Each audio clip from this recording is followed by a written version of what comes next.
This isn't so bad. You'll even get a thrill out of it. Believe me, don't fight it. You only hurt yourself when you do. I hope you... you're the craziest of the lot, Marchant. Your sister at least has some trace of feeling. You're just plain mad. My sister. Who mentioned it to you? Trudy did, Marchant. Or, Johnny, if you prefer. You are more shrewd than I thought. Yeah, you're just careless. You depend too much on the discretion of the insane. They prattle without thinking, Marchant. It doesn't matter.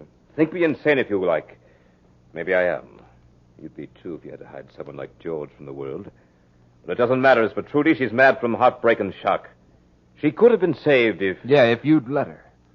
Yeah, but it serves your plans better if she isn't too bright. She's bright enough. She likes milk, too.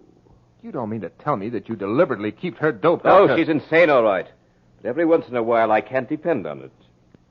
You hold a person's life at little value, don't you? She's the only one who can handle George. She wouldn't do it of her own free will, so I just help her to make up her mind. But your time is up, Mr. Schenk. How do you feel?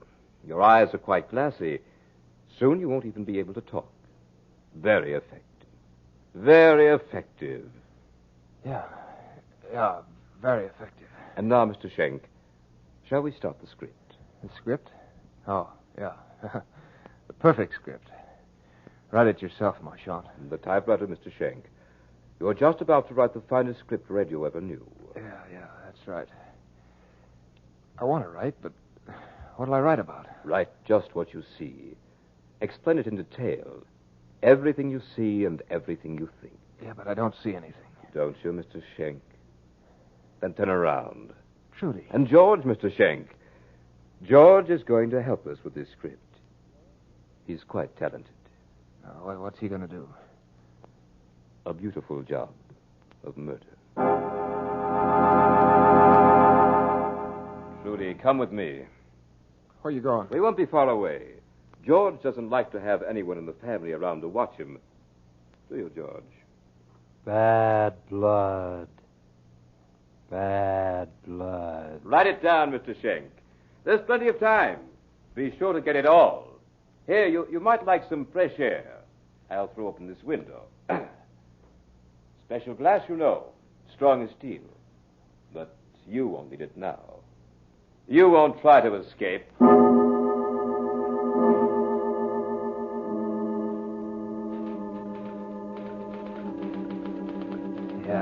Yeah, I'm in the room with this monster. Marchant did open the window. Easy escape, yet I can't move. I can't leave this chair. I can't even cry out. Write it down. Write it all down. How my brain works like a trip hammer and my body does the bidding of a madman. It can't be happening. This is like a dream where you want to run and your legs won't move. George is just staring at me and muttering about bad blood. Yeah, he's staring with those wild eyes as if he were waiting for a signal. Now he sees it. It's Trudy at the window, holding a knife with a blade that looks razor sharp. It's meant for me. I have no will for anything but to stay here and write this cursed script.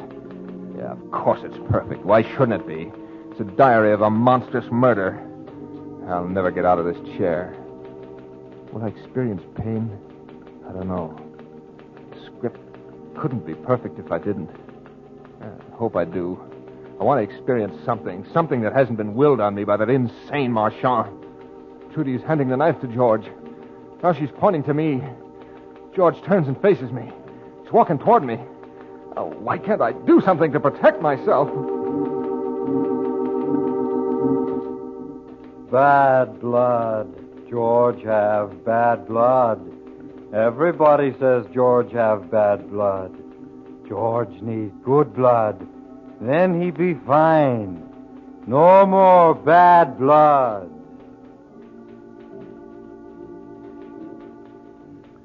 Trudy's climbing in the window. There are tears in her eyes. She's watching George. Trudy feels just as I do. Her mind's working, but can't do anything about it. I don't know what it is that Marchant's given us, but it's really hypnotic. George get good blood now. George need good blood. George need lots of good blood. Then he all right. Then George like everybody else and walk in the sunshine and swim in the ocean just like everybody. And people say to George, "Hello, George. How you today?"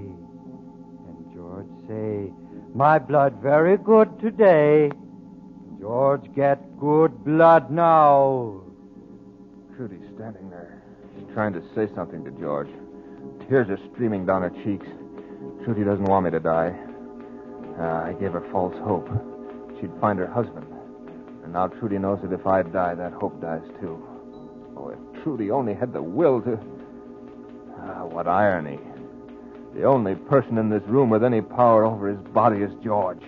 And he has no mind with which to control it. There's Marchand at the window. He looks horrified. Something going wrong with his plan? Trudy! Trudy, get out of there. You know what George is when any of us watch him. Get out of there before it's too late. George heard Marchand. He's turning around. He sees Trudy watching him. He sees the tears. His face lights up with anger. He grabs Trudy by the wrist, slashes at her with a knife. Oh, please, please give me the strength to move. Give me the power to get out of this chair. Marchand's standing there. No, he's leaping through the window. I think he's going to try to fight with George. He's rushing at the monster. George brushes him off. As he does, the sharp blade of the knife opens a deep wound in the side of Marchand's neck. Ow! Judy's lying on the floor. She doesn't stir. Marchand falls and lays quite still. A pool of blood forms quickly from the gushing wound. Sight of the blood excites George. He kneels over Marchand. He... Oh, no, I can't write it. It's too horrible. I've never seen a more grotesque sight in my life. I'm going to be sick. Now George is getting up. He's actually smiling. He sees Trudy on the floor, and he stoops to pick her up in his powerful arms, strokes her hair, just as he did on the beach. His hands leave rich red stains on her face and hair. Now he's setting Trudy down tenderly. He turns towards me.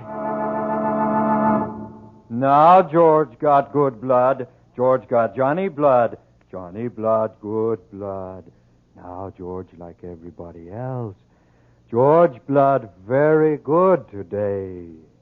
I tried to say something, but didn't have the power. Perhaps that's what saved my life this time.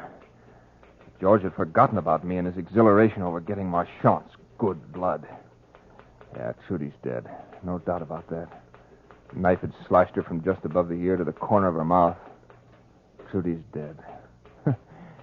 I can't help but think that now she'd find Jack at last. C isn't so indifferent after all. Oh, this night is interminable. The script soon will be finished. But Marchand will never produce it. Yeah. I had written it well. Couldn't help myself. Had to do it. Be Marchand's final triumph. The worst of all is the quiet description of this room after George had gone, telling about the two bodies. They're going cold. My great fear is that George will come back before this potion wears off. I sat staring at the window, now letting in a chill breeze. Just about convinced myself that George wouldn't be back when... There he was! The thing I feared was happening. George did remember at last that Trudy had told him to kill me, and I am still powerless to help myself. This was the story that Marchand had designed for the script. Now he's about to get it. Get it too late to bring him any more of his precious fame. George do bad thing. George forget, Trudy. George forget. George do bad thing. Once more I tried to move but couldn't. All I can do is write. I'd at least leave a record of this thing, so that all the world would know what a half hour of a perfect script had cost the lives of so many people. George is standing over me now. He's raising his arm. The knife blade catches a glint of light, and my eyes are blinded momentarily by the brilliance. George shifts his weight a little to plunge the knife. He pauses and... suddenly, for no reason at all, I think of a road. A road that I walked along in Arizona just a week ago. Free, happy, glad to be alive. And then...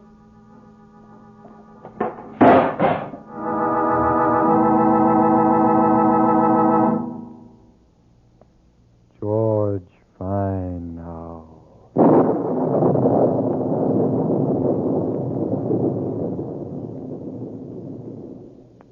So runs the tale of The Perfect Script. But remember to join us next week at the same time for another journey down the corridors of the Hall of Fantasy to hear the tale of the Cask of Amontillado.